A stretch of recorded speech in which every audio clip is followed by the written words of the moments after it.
Hoje em dia, ter uma faculdade não é mais um diferencial, mas uma especialização é. Isso dá um peso extra ao seu currículo, sem contar que você pode, sei lá, dar mais poder, mais emprego, mais dinheiro, porque os salários desse tipo de profissional são sempre muito mais altos. Você gostou? Então vamos saber mais com a ajuda desse professor associado do Instituto de Geociências da Unicamp, que se dedica ao estudo de políticas relacionadas à educação superior. Estou recebendo Renato Pedrosa. Obrigado, Renato, por ter vindo. Tudo bem, meu velho? Obrigado, eu. Fique à vontade, estamos juntos.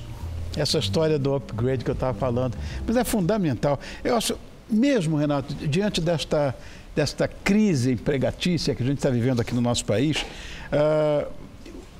os profissionais que têm, de fato, né, uma pós ou que têm um curso de especialização, saíram praticamente ilesos. Essa é a minha visão.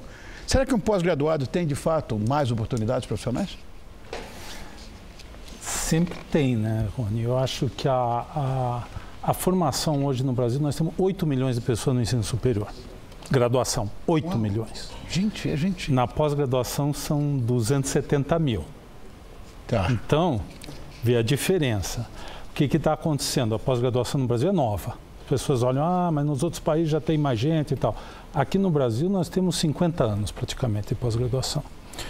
E ela tem avançado muito, tanto na área de pesquisa, formando pessoas, mas mais agora formando profissionalmente. Então você tem o mestrado profissional, que é uma coisa nova, tem 10 anos. Você tem todas as chamadas especializações lato sensu, que o pessoal chama, que é pós-graduação e que fornece, vamos dizer, uma estrutura melhor na formação, habilidades que a pessoa depois consegue, vamos dizer, desenvolver melhor a sua profissão, ou no que ela for trabalhar. Eu acho que isso cada vez mais vai ser verdade. Quer dizer, quando você tem um universo de pessoas, cada vez um número maior de pessoas com uma formação superior, a pós-graduação vai ser um diferencial. Esquecemos de stricto sensu e esquecemos de MBA, que também fazem parte desse rol, né? Então, o stricto sensu é o que a gente chama mestrado acadêmico, doutorado acadêmico, até o mestrado profissional, eles são todos. E o MBA e várias outras formações é o chamado lato sensu, né, que são mais curtos, muitas vezes de 1, 2 anos, às vezes até um pouco menos. Mas eu acho que as pessoas pensam na formação acadêmica, mas para, vamos dizer, facilitar, obter um emprego e crescer na profissão, muitas vezes esses cursos menores são muito importantes. Então, é importante a formação acadêmica, mas aí é já quando a pessoa pensa um pouco mais numa formação, talvez para depois trabalhar na academia, assim como, né? Mas eu acho que há muitas possibilidades. O ensino à distância hoje está crescendo muito. Então, não se deve pensar só naquela coisa tradicional. O mundo mudou muito. Sem dúvida. Mudou muito. Uma observação, tem um reitor de uma universidade americana, recentemente, ele disse assim, nós não estamos formando a pessoa para conseguir o melhor primeiro emprego, mas sim o seu 5º emprego.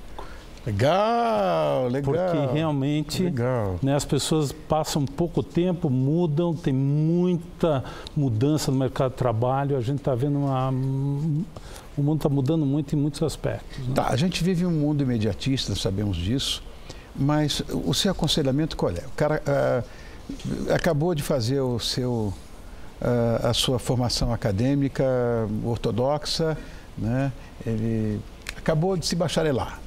Espera um pouco ou já continua na faculdade para fazer a pós? Olha, depende da área. Se a pessoa está pensando em carreira acadêmica, vai já. Tá. Quero ser professor, quero ir para a universidade, quero fazer pesquisa, vai o mais rapidamente possível. Porque a carreira, ela é demorada e provavelmente terá que fazer um doutorado. Se a pessoa é de uma área aplicada, por exemplo, economia, administração, mesmo em áreas de saúde, muitas vezes a pessoa tem uma experiência profissional importante, porque ela vai entender melhor e às vezes quando ela sai da faculdade, ela ainda não sabe exatamente o que existe, o que ela vai fazer.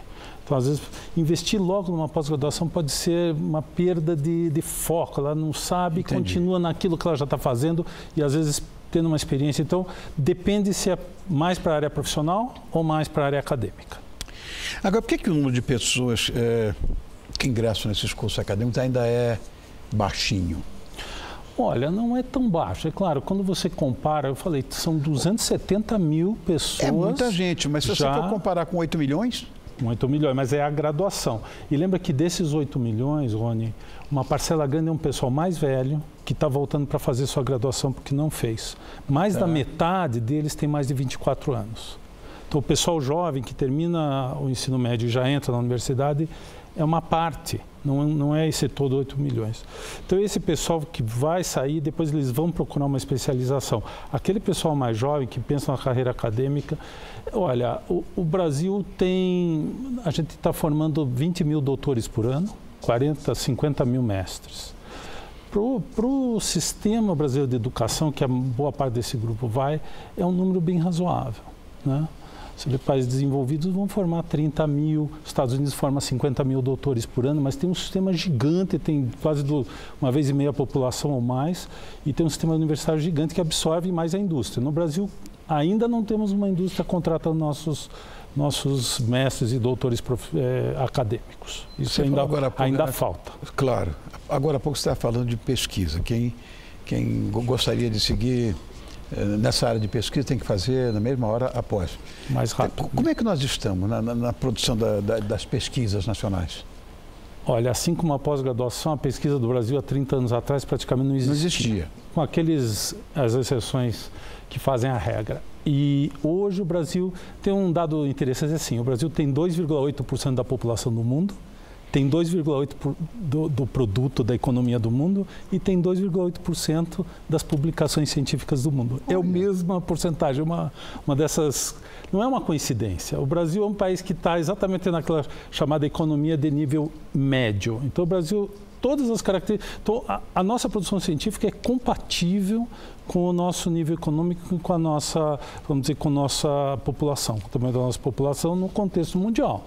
O Brasil hoje tem áreas que o Brasil é líder, né, na área de pesquisa agrícola aplicada para sementes, na área de medicina tropical, né? O Brasil, quando apareceu essa história da Zika, a pesquisadora que notou a relação entre a Zika e a microcefalia foi considerada uma das 10 cientistas mais importantes do ano, em 2016. Então, o Brasil tem capacitação.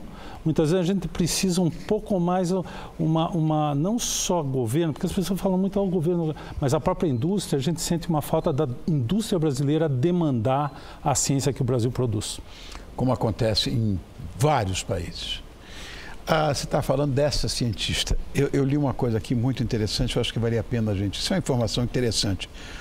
O Brasil é líder na igualdade de gênero na produção científica, superando países como Estados Unidos e Japão.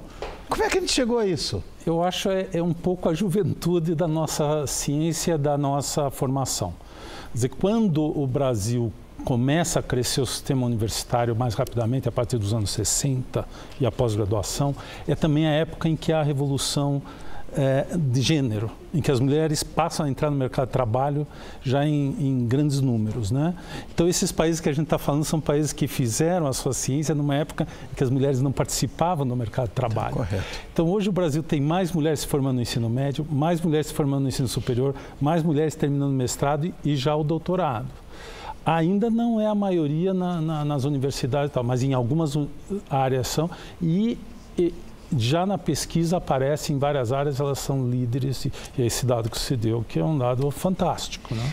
Agora, essa história da educação à distância também vale para a pós-graduação?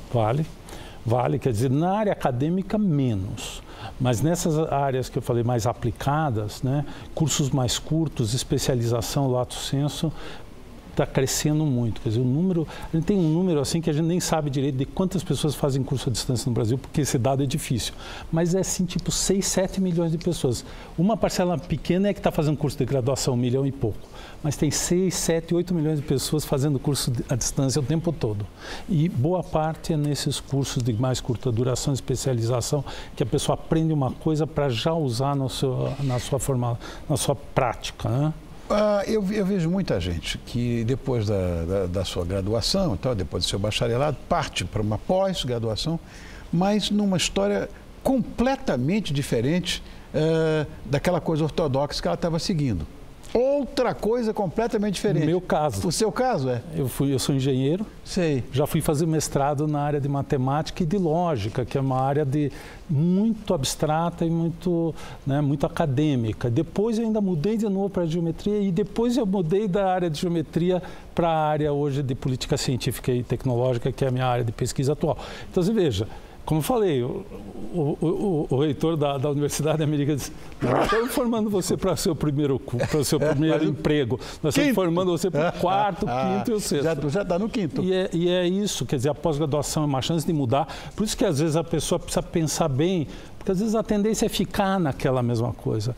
E ela precisa pensar, porque a gente entra muito jovem na universidade em geral no Brasil, né, em todos os países, e muitas vezes sem saber o que quer fazer, qual é a vocação. Ela tem talento. Você tem talento para matemática, vai para engenharia. Não gosta de matemática, escolhe outra coisa. É assim, né? Muitas vezes. Sempre foi. E a pessoa não sabe qual é a vocação. Ela vai pelos talentos, mas a vocação ela descobre depois, que é o que ela gosta. Sempre, claro. É o que ela se sente bem, é o que ela vai se sentir realizada. Às vezes a pessoa demora bastante para descobrir qual é o seu verdadeiro rumo. Renato, muito obrigado por ter vindo. E o Renato Pedrosa, que é pesquisador da Unicamp, nos deu uma aula hoje de pós, de mestrado e outros que tais. Obrigado, queridão. Obrigado, Rony.